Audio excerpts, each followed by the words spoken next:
Welcome to the Real News Network. I'm Jessica Devereaux in Baltimore. Nigeria is expected to release revised economic numbers from 1990 to 2008. That is expected to show that the country has overtaken South Africa as Africa's largest economy. With us to discuss all this is professor at the University of Massachusetts Amherst, Léonce Ndikumana.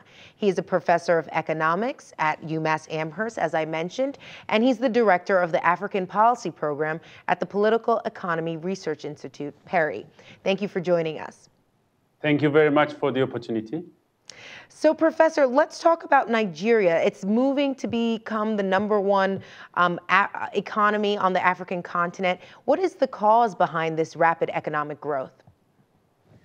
Thank you very much. I think this is a very important and interesting question. There are two things that we need to single out. One is that even as of today, Nigeria is the second largest economy on the continent, with about $262 billion in 2012 compared to 384 billion GDP for South Africa.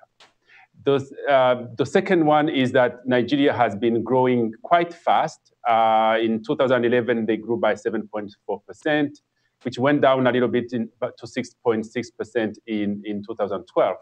At the same time, South Africa has been growing a little bit slower, in the range of 2 to 3%, which is consistent with a more mature economy. So that by itself would mean that over time, Nigeria is going to get closer and closer to South Africa. Even if you look at the last 12 years, in 2012, the economy of South Africa was about three times larger than the economy of Nigeria. Now it's about 1.5%.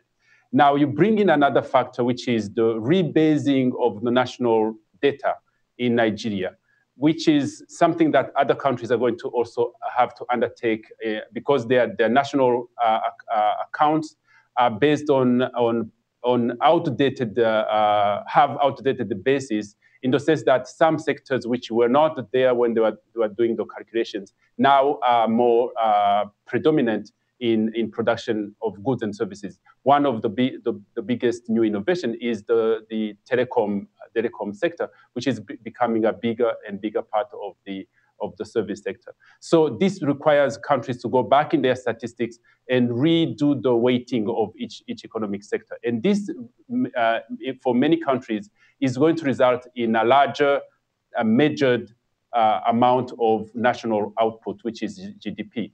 Ghana has already done it, and Nigeria is on track of releasing their new statistics. And this will result in a larger GDP for Nigeria. And again, as you said, it may be the case that they may be either close or even take over South Africa, assuming that South Africa doesn't do the rebasing at the same time. And I can imagine what's propelling this rapid growth is that three-letter word, oil, since Nigeria has a lot of it. What do you make of that? Yes, as you indicated, the rapid growth in Nigeria over the past years is driven mainly by the oil sector. To give you an example, of the 6 points, while the country as a whole grew by 6.6% in 2012, the oil sector actually grew faster by 8%, which means that some of the sectors were shrinking. And this poses is a source of concern because the oil sector, as we know, is a very capital-intensive sector, which means that it doesn't create lots of jobs.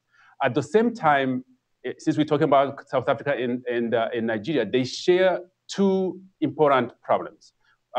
One is unemployment, and the second is vulnerability to global markets, shocks in the global markets. Unemployment has been high in South Africa. It's known, they have very good statistics. It's about 25%. In fact, Nigerian unemployment over the past few years has been increasing from 21% to 24%. So even as the economy is growing in Nigeria, unemployment is actually growing at the same time, which is the result of the fact that growth is taking place in sectors that are not creating employment. So this is a major, major problem for Nigeria.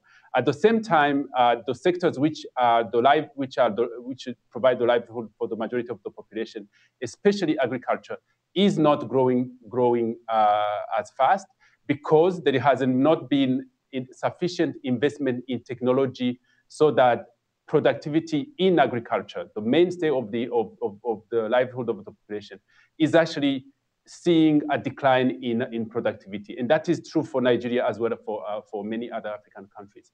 So the challenge for Nigeria is how to harness these oil resources so that the growth and the revenue that's coming from oil can actually trigger expansion in other sectors outside of the oil sector. All right, Professor Ndikumana, thank you so much for joining us. Thank you very much. And thank you for joining us on the Real News Network.